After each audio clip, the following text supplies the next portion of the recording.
Selanjutnya, seorang pria yang menendang dan perusak sajen di lereng Gunung Semeru yang video aksinya viral di media sosial akhirnya ditangkap. Selain terancam hukuman penjara, ia juga diberhentikan sebagai pengajar di sebuah pondok pesantren. Inilah aksi perusakan sajen oleh seorang pria di Gunung Semeru, Lumajang, Jawa Timur beberapa waktu lalu. Video ini tersebar di jagat maya dan menuai banyak kecaman dari masyarakat. Jumat dini hari, aparat gabungan berhasil menangkap tersangka berinisial HF di rumahnya kawasan Bantu, Yogyakarta. Tersangka lalu dibawa ke Polda Jawa Timur untuk pemeriksaan lebih lanjut. Dari hasil penyidikan, HF diketahui dengan sengaja merekam aksi itu, lalu menyebarluaskan videonya melalui aplikasi pesan. Dia minta bantuan teman yang di lokasi itu untuk mengambil atau memvideokan. Setelah itu yang bersangkutan share hasil video itu ke grup WA yang bersangkutan.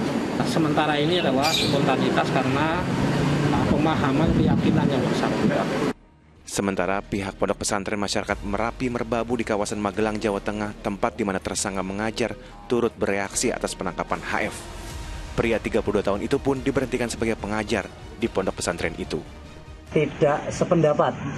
Artinya yang dilakukan oleh yang bersangkutan ini betul-betul keluar dari nilai-nilai atau norma-norma yang berlaku di pesantren Masyarakat Merapi Merbabu. Atas perbuatannya, tersangka akan dijerat pasal tentang ujaran kebencian dengan ancaman hukuman 4 tahun penjara. Tim Liputan melaporkan. Ya, ini nih berita yang belakangan ini ramai diperbincangkan di media sosial tentang orang yang sengaja merusak sesajen dan membagikannya di aplikasi pesan singkat. Mungkin sepintas kita jadi berpikir apakah memang ada unsur kesengajaan untuk mengadu domba atau memang sengaja saja gitu ya Ustaz. Nah, Ustaz sendiri melihat peristiwa ini gimana nih Ustaz? Ya inilah ya, kita harus berhati-hati terus, harus melihat apakah yang kita lakukan ini lebih banyak manfaatnya atau lebih banyak mudaratnya begitu ya. Kan ditanya ya kepada Rasulullah SAW bahwa, wahai Rasul, agama yang seperti apa sih, agama manakah yang paling dicintai oleh Allah gitu ya. Maka beliau bersabda, agama yang al-hanifiyah as-samhah, yang lurus lagi toleran. Samhah itu mempunyai rasa toleransi kepada yang lainnya gitu. Nah, ini agama yang dicintai, yang paling dicintai oleh Allah. Nah, Islam inilah gitu.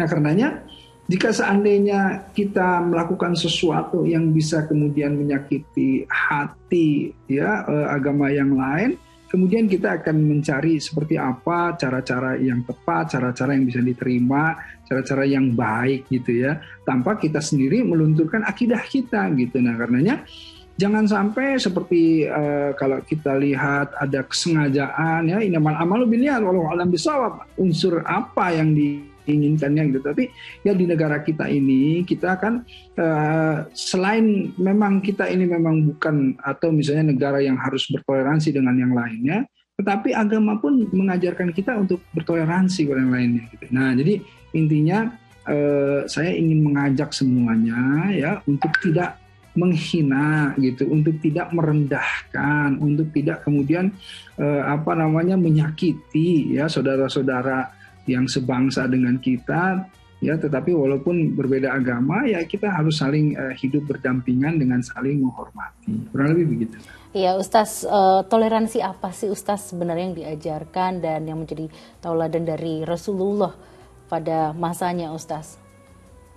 Ya, kalau Rasulullah seringkali memperlihatkan ya bagaimana di Madinah ya, bahwa Rasulullah itu bisa berdampingan ya, bermuamalah dengan orang-orang yang non-muslim dan kemudian memberikan bahkan perlindungan kepada orang-orang yang non-muslim yang tidak memerangi gitu.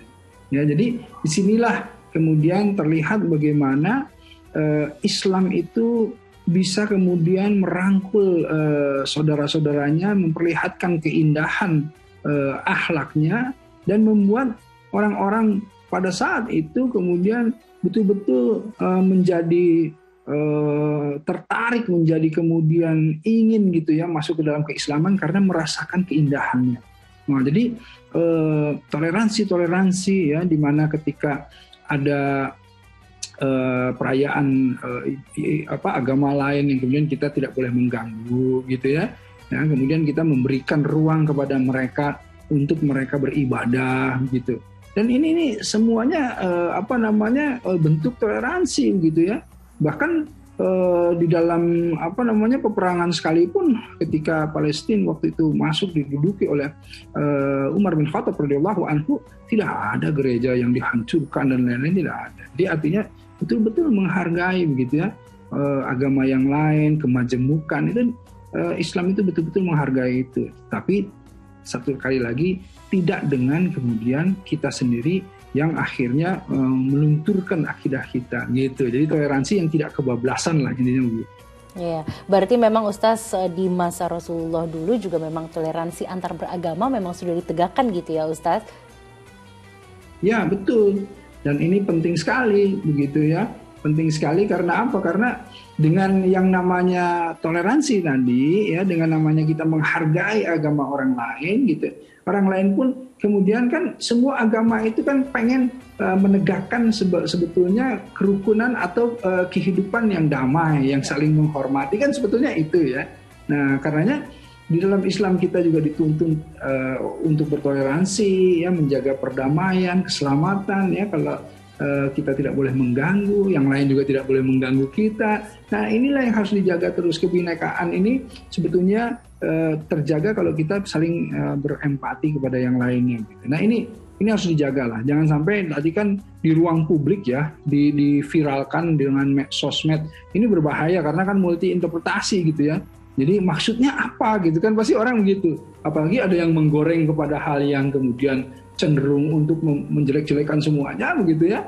Ada juga yang kemudian membelanya, tentu pasti ada seperti itu. Tapi ini multi interpretasi yang membuat kegaduhan. Kegaduhan inilah yang pada saat sekarang ini sebaiknya janganlah ya ada hal-hal yang kemudian memancing untuk kemudian membuat kita saling kemudian mencaci dan lain-lain. Iya, setuju banget seperti yang Ustaz katakan, janganlah memancing kegaduhan.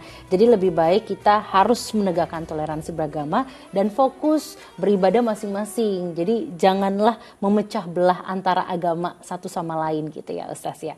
Baik, kita ke informasi selanjutnya.